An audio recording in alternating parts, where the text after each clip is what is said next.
Welcome to Shootin' Straight with Stan. I'm your host, Stan the Annuity Man, America's annuity agent licensed in all 50 states. This topic comes from a client or a prospect or somebody that got my newsletter, and there's a place where you can send me an email and have me address a topic. And the topic that David Z wanted done, thank you, David Z. I'm not going to give you a last name because people will track you down. Lovingly handcuffing inheritances. You know, he's heard me talk about lovingly handcuffing beneficiaries. Lovingly handcuffing inheritances is kind of the same thing.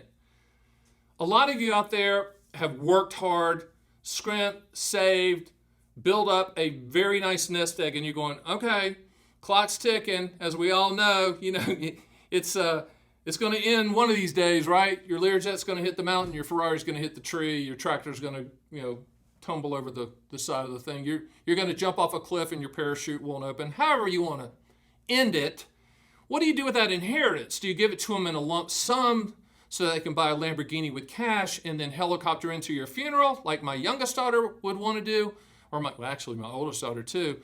Or do you set something up so that you save them from themselves?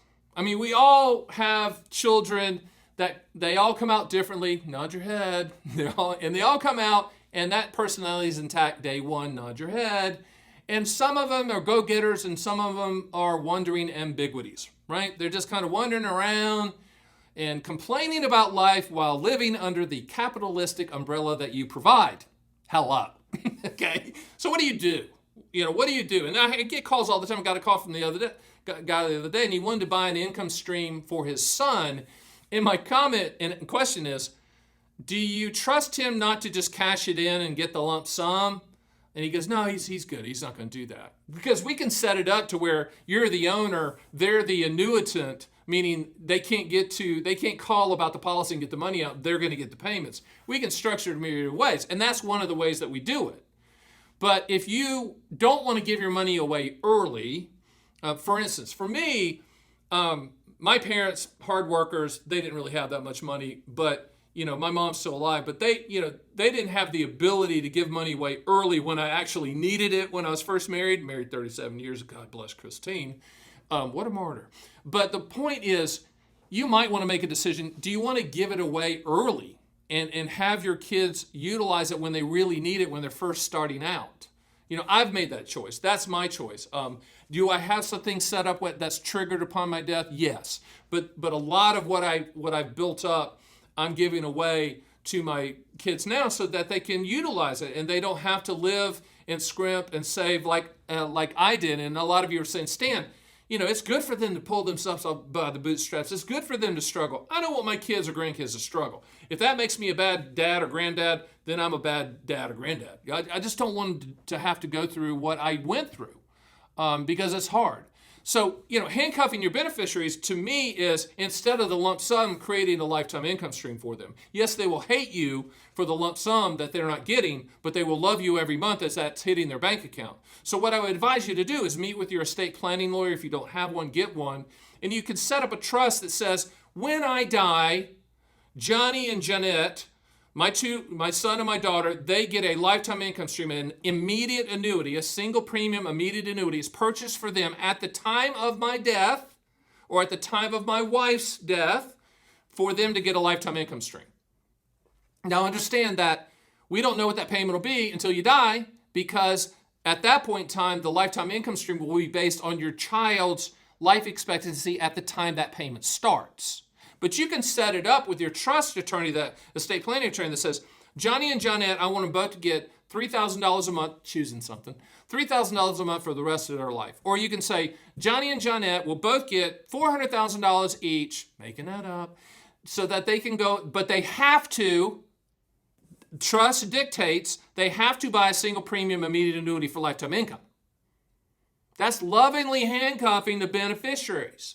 Yes, they're cussing as they're driving to your funeral, but 3 or 4 years from now, they'll be like, yeah, that's pretty cool that I got this lifetime income stream. I've done that for my daughters. My daughters, when I die, I know it's going to be sad. I know. They're going to probably be upset for a day, and then they're going to realize that there's a lifetime income stream or multiple lifetime income streams in place for them, because there's just a small part of me that thinks that Social Security might not be around then, or if it is, it's in a different form, or if it is, they have classified me and my family as the evil rich. The evil rich, that it's not fair they got that much money, forgetting the fact that I've killed myself to accumulate it over the last 40 years. Okay, you might fall into that. With $37 trillion in debt, that's going to happen. I mean, that eventually they're going to have to means test all of this. And I'm including Roth IRAs. I hope that doesn't happen. But definitely Social Security. I think it's going to be really heavily means tested going forward. But when you lovingly handcuff your beneficiaries, a lot of us have life insurance. I have huge amounts of life insurance. I believe in it. Level term, none of the fancy stuff. Level term, by the most death benefit you can for the least amount of money. Hello. I know that agents out there that sell the fancy, Index Universal Life is yelling at the screen. I'm right. You're wrong. That's a lump sum tax-free benefit. But I don't really want my daughters, no offense to them, to get a lump sum. So there is a trust in place. When I die, immediate annuities will be purchased for them at the time of my death for the rest of their lives. And if they're married, one of them is, then they have their choice, to set it up joint life.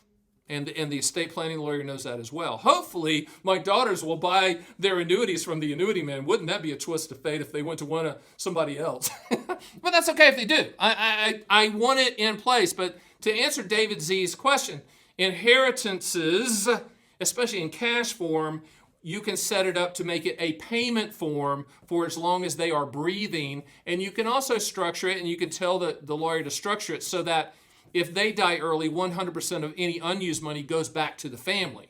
We can structure that. We can transfer the risk to the annuity company to pay, but we can also make sure that not a penny will be kept by the annuity company. Okay? So that answers David Z's question. If you want to go to theannuityman.com, schedule a call, we can help you with these situations and work hand in hand with your CPA or tax lawyer or estate planning lawyer to put this in place. But I also encourage you to think about doing the gifting rules and maybe doing something significant now while they're alive if they can handle it. And I'm starting to do that as well. I'm 61 at the time of this taping. I'm a grandfather. Thank goodness for that. That's cool. And so I'm starting, you're kind of forced at this age to start thinking like that. So, I'm thinking about my grandson. I'm thinking about, my daughters and their families. That's kind of where I'm at this point. So hope this helped. That's Shooting It Straight with Stan. My name is Stan, the Annuity Man. See you next time.